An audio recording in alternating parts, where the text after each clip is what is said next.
Добрый вечер на телеканале Медиаинформ, проект «Мы». Сегодня мы поговорим о вступительной кампании 2020 года. Поговорим об этом именно сейчас, неспроста. Есть определенные особенности, которые говорят о том, что любые вступительные и образовательные мероприятия в этом году надо начинать намного ранее, чем это планировалось или когда-либо производилось в предыдущих годах. Итак, какие особенности вступительной кампании? Об этом мы поговорим сегодня с деканом факультета адвокатуры Национального университета Одесской юридической академии Деменчук Мариной Александровной, кандидатом юридических наук, наверное, отмечу, и заместителем декана факультета адвокатуры, также Национального университета Одесской юридической академии Карманом Николаем Витальевичем. Добрый вечер. Добрый вечер. Итак, почему мы на сегодняшний день, а сегодня 14 января, заговорили о вступительной кампании 2020 года? Неужели она уже стартовала или нужно осуществлять какие-то подготовительные действия нашим школьникам для того, чтобы успешно пройти вступительную кампанию 2020 года? Да, традиционно уже школьники должны выходить с праздников достаточно рано. 14-20 февраля уже проходит пробное внешнее независимое тестирование, которое они сдают для того, чтобы потренироваться и не растеряться на самом экзамене. И еще в том числе они выбирают сами сертификаты и предметы, которые они будут подавать потом при поступлении, уже будучи летом, на специальности в университеты. То есть к весне уже школьники должны определиться с тем, куда они хотят поступать, кем они хотят быть и что они хотят сдавать. Поэтому, а весной уже дальше подготавливать и подсиливать свои знания, которые они получили в школах за 11 лет. То есть в феврале месяце проходят какие-то пробные тесты? Пробные, да, тестирование. То есть можно попробовать свои силы? Уже завершилась регистрация, то есть уже она платная, это пробное тестирование, потому что министерство тратит деньги оплаты? в районе 100-150 гривен. Один тест. То есть можно на 2 зарегистрироваться и заплатить сколько уже. По каким предметам идут тесты, или это нет предметов, можно это выбрать. общеобразовательные? Можно выбрать, по каким предметам. То есть украинский язык и литература, история Украины, математика. То есть школьник сам выбирает, что он хочет потренироваться, попробовать. Я так понимаю, что сам процесс регистрации начинается тоже весной, да? Да. То есть, с какого периода времени начинается уже настоящее тестирование, не пробное время? Настоящее тестирование сдается в конце весны. Там очень плотный график, буквально 2-3 дня разницы перерыва между самими тестами. И школьники даже, то есть не будет даже времени собраться и понять, что происходит. Настолько все быстро насыщенно пойдет в жизни школьников, скажем, со середины весны, с апреля-мая месяца, сразу тесты, потом выпускной в школе экзамены выпускные, потом сразу же вступительная кампания, очень сжатые сроки, всего 10 дней на подачу документов, и поэтому нужно очень быстро, скажем, понимать, что хочется и что нужно делать. Давайте поговорим о том, какие основные предметы на сегодняшний день для школьников должны быть успешно сданы для поступления в высшее учебное заведение, и какие из них являются обязательными? Да, первое, я думаю, все школьники знают, и все, что обязательный предмет украинский язык и литература. Второй предмет на выбор, обычно распределяются гуманитарные и прикладные математические специальности, нужна либо история Украины, либо математика. И третий предмет устанавливается для каждого университета, для каждой специальности отдельные, разные. То есть там в зависимости от специализации. От специализации, да. Если это какие-то естественные науки, то там больше география, химия, физика. Если это гуманитарная, например, специальность права, то там история Украины, иностранный язык, английский язык, в зависимости уже от того, как вуз может их комбинировать. Мы сегодня уже можем знать о том, какие вузы предъявляют требования. Я думаю, что есть на сайтах информация о том, какая специальность предполагает наличие того или иного экзамена, и студенты уже заранее тоже могут планировать этот экзамен к сдаче. На сегодняшний день мы говорим о том, что мы не раз уже обсуждали о том, что какие-то специальности более востребованы, какие-то менее востребованы. На сегодняшний день влияет ли количество абитуриентов того или иного вуза, наличие их, на сложность прохождения экзамена или на количество баллов, которые студент или учащийся, точнее, должен иметь для поступления в вуз, более востребован? Да, вы знаете, конечно, влияет. Вот министерство по поводу распределения государственного заказа на специальности, оно перешло на другой подход. Как работало это 5-7 лет назад? То есть вузу выделялись просто бюджетные места, фиксированное количество, на которые вуз уже проводил конкурс и принимал лучших к себе, которые пришли к вузу. Сейчас министерство, скажем, работает по другой схеме. Они отсеивают всеукраинский рейтинг, поступающий на ту или иную специальность. Например, есть университет А и университет Б. У них специальность право. И весь бюджет делится вместе на них. То есть, На два, грубо да, говоря. да, на всю специальность в стране Украине может поступить 1000 человек. И они все могут 1000 все поступить в один вуз или все в разные, то есть куда они уже пойдут. Бюджетное место ходит за абитуриентом, так это называется, и отсеивается всеукраинский рейтинг. Устанавливается проходной балл на бюджет, например, на право, допустим, это было... То есть в зависимости от балла, да, Да. независимо от университета, то есть не определенное Да. количество бюджетных мест на тот или иное учебное Да, да, заведение, да, а в зависимости От от, балла. набранного балла Да, студента. то есть человек может не уезжать из своего родного города и получить бюджет там, а не ехать в огромный большой развитый вуз, например, там в столице Украины, потому что там традиционно больше было бюджетных мест, а получить образование у себя дома или ближе, или, например, у моря, или в горах, или где ему больше нравится, если он может получить там, где ему нравится. А количество бюджетных мест, если вы отслеживаете опять-таки тенденцию, увеличивается из года в год или сокращается? Это уже чисто Сокращается. сокращается. С То есть каждым годом государство снимает с себя Да, в большей да, все степени больше и ответственность. больше требований для поступления на бюджет. И еще министерство очень недовольно ценовой политикой вузов, потому что вузы, им нужен контингент, и понятно, как юридическое лицо, оно должно работать. Бюджетников мало, потому что мало бюджета дают. И снижают цены контракта для того, чтобы как-то Учащихся было могли больше. позволить. И министерству это очень не нравится, они очень часто на это обращают внимание, что вузы демпингуют цены для того, чтобы получить контингент, поэтому режут бюджет еще больше. А такие институты, как вот раньше, я помню, была необходимость получения определенного направления на ту или иную специальность, это такое существует? Нет, еще? уже не работает, к сожалению, То есть такое. потребность того или иного органа в том Да. специалисте, она не Они, усматривается. получается, подают рекомендации, каждые органы, при разработке государственного бюджета. И это уже Последующие включается. обязательства необходимо отработать эту... Только на специальности педагогические и медицинские. А если остальные нет. потребности нет. То Там есть отработать нужно 3 года в сельской местности, и тогда ты получаешь бюджетное место гарантированно в вузах. Понятно. А в данной ситуации мы говорим о том, что на примере юридического вуза, я так понимаю, Да, вы как да. представитель юридического вуза, есть определенный проходной балл, да, у каждого университета он тоже устанавливается, наверное, в зависимости от, опять-таки, потребности того или иного специалиста, да, Да, или да. от уровня института, как определяется, и какой балл, вот в частности, нужен на юридическую специализацию, какой максимальный, минимальный балл должен набрать студент для того, чтобы поступить, ну, для начала к вам и вообще в какой-либо вуз на территории Украины. Специальность права традиционно одна из самых популярных в стране. То есть самое большое количество поданных заявлений традиционно и поступивших на эту специальность. Поэтому очень большой конкурс на это все дело и достаточно тяжело. И специальность права отдельная, потому что министерство повышает минимальные требования даже для контрактной формы обучения. То есть если все специальности это на уровне 125 баллов, то право это 140 баллов.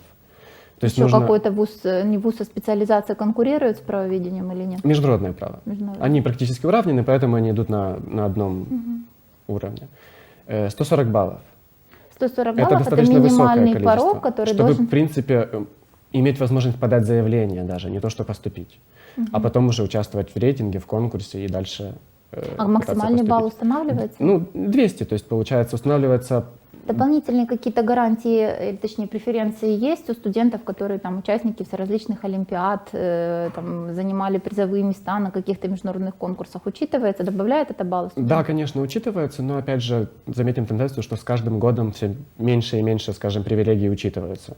Если, скажем, 3-4 года назад то учитывались и областные призеры олимпиад по предметам школьным, то в этот год только всеукраинские. Также и призеры Малой академии наук, конкурса защиты, только всеукраинские. Это дополнительный балл при поступлении? Да, то или есть- это беспроходное, грубо говоря, безапелляционное прохождение поступления в вуз? Там, получается, конкурсные баллы и сертификаты плюсуются. Мгм. И добавляются еще 20 баллов сверху дополнительных за участие вот в этих мероприятиях. Олимпиады, либо Малой академии наук. На сегодняшний день, ну, неоднократно также обсуждалась тенденция уменьшения вообще количества желающих поступить в высшее учебное заведение. Не знаю, чем это обусловлено, наверное, рядом причин, не конкретно какими-то особенными. И в связи с этим, ну, так трактовали эту политику, произошли изменения в понятии и в количестве образовательных уровней на территории Украины, да, появились новые образовательные уровни, которые там на сегодняшний день, по-моему, второй год существуют в высших учебных заведениях. Что это за образовательные уровни и как на сегодняшний день складывается ситуация с ними? Да, то есть вы совершенно правы. Министерство образования проводит сейчас поэтапное реформирование высшего образования в принципе. Была отменена политика выдачи дипломов специалистов уже несколько лет подряд, только магистры теперь есть. Также по аналогии отменяются младшие специалисты, которые готовили колледжи. Сейчас это младшие бакалавры и поступление только по сертификатам ЗНО. Если младшие специалисты можно было по вступительным экзаменам, то сейчас все, скажем, подстраивается только по внешнему тестированию. И нужно регистрироваться и все равно сдавать. Даже если человеку 40, скажем, 50 с лишним лет, и он закончил школу 15-20 лет назад, он все равно должен идти регистрироваться на внешнее тестирование и получать высшее образование. Это касается и последипломного образования? Последипломное, если есть какое-то уже высшее, то второе по вступительным экзаменам. Если первое, то все равно внешнее тестирование сертификата. Вот опять-таки, наверное, не так давно вы заканчивали учебное заведение. Что говорят студенты? Насколько эффективен постоянно процесс сдачи тестов, экзаменов? И я так понимаю, что объем знаний, который должен показать абитуриент или учащийся на определенном этапе, он очень большой, да? Там за все годы это не последние классы, как когда-то было в школе 11-10, а это показатель за все годы обучения. Да, так, в школе. Насколько тяжело выдерживают студенты? Какие результаты? Вот, например, на примере вашего вуза достаточное количество студентов готовы сдать баллы, которые позволяют стать студентами? Вы знаете, разные приходят. Приходят и с баллами 200, то есть абсолютно на отлично сдавшее тестирование. Приходят и с не сдавшие, скажем. Мне кажется, это зависит от того, есть ли у родителей возможность обеспечить репетитора ребенку. В рамках 11 класса они проходят школьную программу, и повторять еще 11 лет очень тяжело в школе, скажем, в классе. Поэтому приходится нанимать преподавателей дополнительных на внеаудиторные занятия и готовиться только так. Вот касательно именно научной деятельности в институте, насколько мне известно, тоже поменялся сам подход к процессу обучения, да, и процесс ранешний, когда педагог объяснял, задавал какие-либо вопросы на практических занятиях, оставились оценки, на сегодняшний день также все-таки нивелируется, да, и опять-таки система тестов, начитываются определенные лекции, и по итогу студенты сдают тестов. Роль практических занятий уменьшается в вузах на сегодняшний день? Нельзя утверждать, что роль практических занятий уменьшается, но сами тесты, эта система, она вводится также непосредственно и в рамках учебного процесса. Если раньше экзамен сдавался в обычной форме при помощи билета, который включал в себя 3 вопроса теоретических, то сейчас переходит к системе, когда студент сдает экзамен в тестовой форме. Кафедрой разрабатывается 200, 300, 400 вопросов. Это остается на усмотрение заведующего, руководства университета, руководства кафедры. И студент потом за компьютером сдает данный экзамен в тестовой форме. Система автоматически выбирает вопросы в случайном порядке, на которые студент должен ответить. Но могу сказать, что как-то заинтересовать студента факультетом, к примеру, нашим, проводятся круглые столы и конференции, в которых принимают участие не только студенты, ученые, но также сами адвокаты, судьи, служащие правоохранительных органов, а также ученые практики зарубежных стран. Мы заинтересованы в том, чтобы дать студентам дополнительные знания, что в дальнейшем, во-первых, упростит им процедуру сдачи экзаменов и даст дополнительные теоретические и практические знания при осуществлении им властной. Вот ваш факультет адвокатуры, он же непосредственно такой, достаточно прикладной. Я не могу сказать, что он теоретический, да, то есть тут надо умения и навыки, которые студенты получают в институте, они... я думаю, медицина, юриспруденция – это такие 2 отрасли, тоже достаточно распространенные. Но очень часто мы сталкиваемся с тем, что юристы, адвокаты, судьи, прокуроры или медики, выходя за пределы вуза, да, оканчивая его, к сожалению, не способны выполнять свои профессиональные обязанности. То есть в этой ситуации я так понимаю, что процесс практического опыта в вузах ну, на сегодняшний день тоже должен быть ну, адекватен тем потребностям жизни, которые на сегодняшний день заявляет та или иная профессия.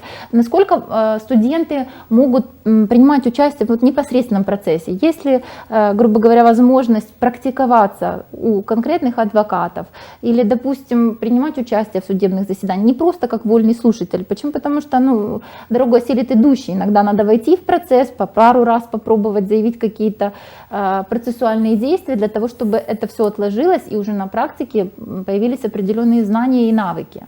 Да, здесь Практикуется? можно, конечно, здесь можно обратить внимание на ярмарку вакансий, которая существует на факультете адвокатуры с 2016 года.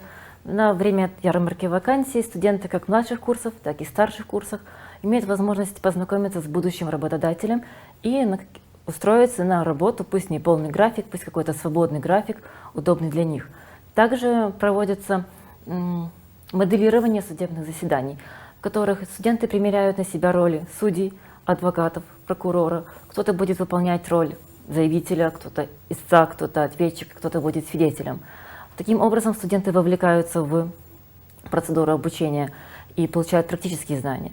Также сами дисциплины, которые преподаются на факультете, они направлены на получение студентами дополнительных практических знаний. Это и адвокат в системе предоставления бесплатной правовой помощи.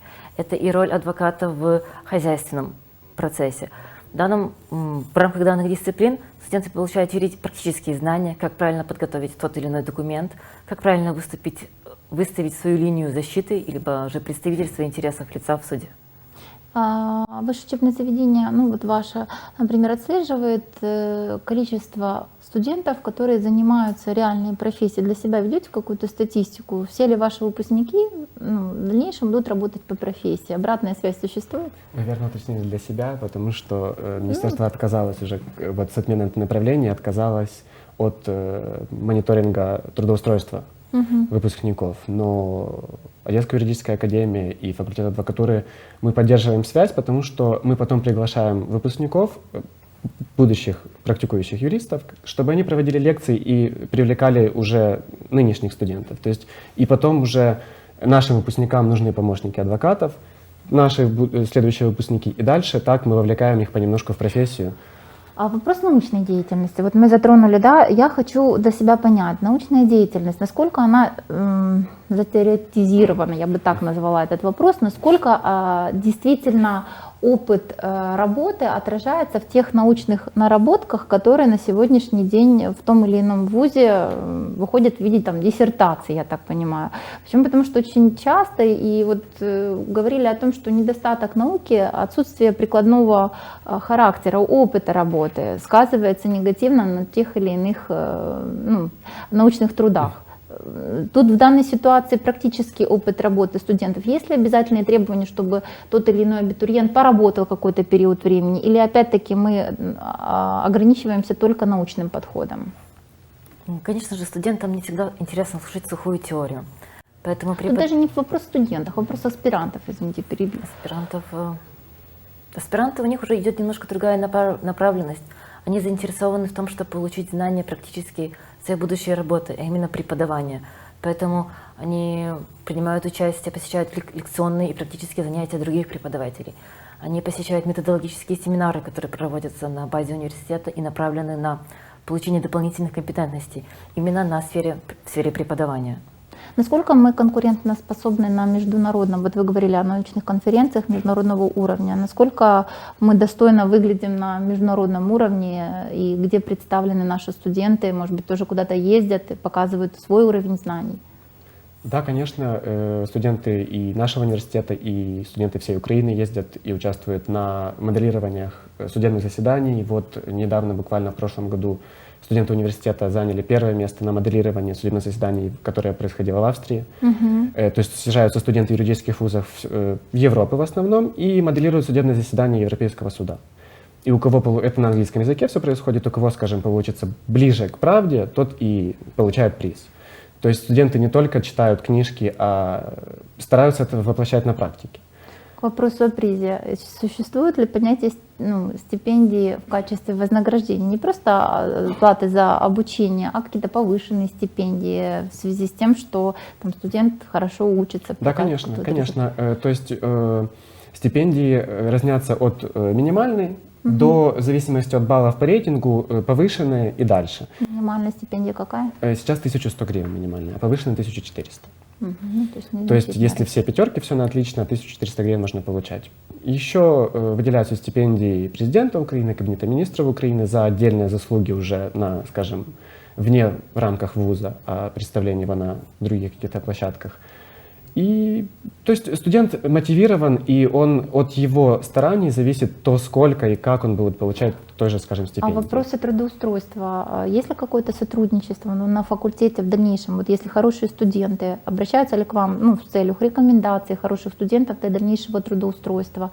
Или, там, может быть, у вас есть какие-то свои, грубо говоря, возможности трудоустройства студентов по специализации? Мы привлекаем практикующих юристов, в основном адвокатов, к сдаче государственных экзаменов и экзаменов в принципе. И то есть нет особой надобности потом их знакомить и устраивать на работу, и работодатель сам может увидеть знания, скажем, студента. В процессе непосредственного общения идет возможность ознакомиться с уровнем знаний, способностями того или иного студента, отобрать себе по мере необходимости. Да, и есть позиция, особенно на факультете адвокатуры, что нет, скажем, неумных или плохих студентов. Есть студенты разные, у которых есть одни компетенции, у других другие умения.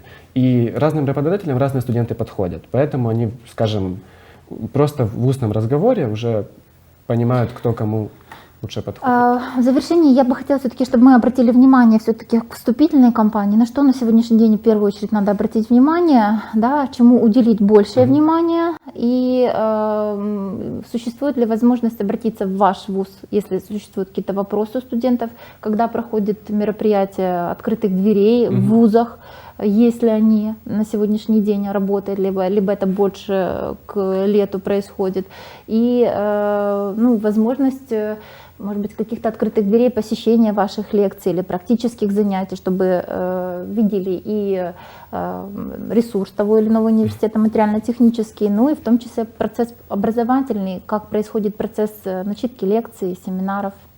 Да, конечно. То есть абитуриенту, школьнику, 11-класснику нужно сейчас очень скрупулезно и внимательно изучить правила приема к вузам. Они уже есть у всех вузов. На сайте и приемной комиссии, на сайте университета есть правила приема, большой огромный баннер, то есть можно перейти и изучить. Особенно нужно изучить сертификаты, которые нужны, документы, которые нужны при подаче, и сроки подачи документов. Сертификаты уже каждый выберет, скажем, под себя, под свой вкус, то есть они на разные специальности разные. Но сроки одинаковые для всех. С 1 июля начинается регистрация электронных кабинетов. То есть нужно найти в интернете, им в школам будут об этом говорить, электронный сайт, на который нужно зайти и зарегистрироваться обязательно, потому что без этого подать документы нельзя. Нужно получить на руки сертификат ЗНО и уже тем, кому исполнено 16 лет, получить паспорт. Потому что без паспорта электронный кабинет создать нельзя. Особенно тем, которые бывают очень часто, вот день рождения 1 июля, и паспорта еще нет. Что в этом случае? Не пропускает база, мы ждем, пока получит человек паспорт. А люди, которые экстерном сдают экзамены и гораздо раньше... Которым не исполнилось 16 лет, их пропускает. То есть можно. А у которым 16, но у них еще нет паспорта, мы ждем. То есть, получается, мы берем у них документы, но поступить смогут только после получения паспорта. То есть мы не отказываем их. Возраста, да. Обязательно обратить внимание на сроки. Подача документов с 13 июля начинается, по 22. Буквально меньше 10 дней даже подача документов. Поэтому не будет времени изучить сертификаты, вузы и специальности. Желательно даже выписать себе отдельно и знать, потому что это интернет, это техника, она часто отказывает, особенно вот такие сжатые сроки, вся Украина поступает, часто очень висит сайт, часто падает сайт. Желательно быть готовым, и как только он пускает, сразу же поступать. Есть, конечно, у нас дни открытых дверей, проводился вот крайний в декабре. Следующий будет ближе мы планируем к весне, наверное, потому что сейчас уже школьники больше учатся зимой, они выбирают сертификаты, им немножко не до этого, они работают над своими. Весной они уже выберут сертификаты, зарегистрируются, где они должны зарегистрироваться, и мы уже будем приглашать их на огромный день открытых дверей в актовом зале, знакомить с преподавателями, с проректорами, с деканами. Можно посетить вуз каждый день, любой. То есть можно открыто прийти Да, на лекции, конечно. послушать, посмотреть о том, как происходит процесс учебный. Да. Познакомиться можно. Улица Ришлевская, 28. Там находится корпус деканата факультета адвокатуры. Можете обратиться в деканат, и там вам всем помогут, всем расскажут и помогут, может быть, дальше летом подать документы, если есть какие-то проблемы. Вопрос вот электронного регистрации, электронной регистрации. Усовершенствована система, потому что я помню, был период времени, когда многие жаловались на то, что система несовершенная, многим не удавалось зарегистрироваться. На сегодняшний день уже отлажен этот процесс, я так понимаю, да, и уже нету каких-то сбоев технических возможностей Скажем регистрации. так, идет процесс отлаживания. С каждым годом все лучше, но есть все равно выскакивают определенные проблемы, то есть с этими вот паспортами, которые карточки недавно только люди начали их получать, и нельзя было с ними зарегистрироваться, нужно было как-то идти обязательно вручную в университет, и там уже регистрировались.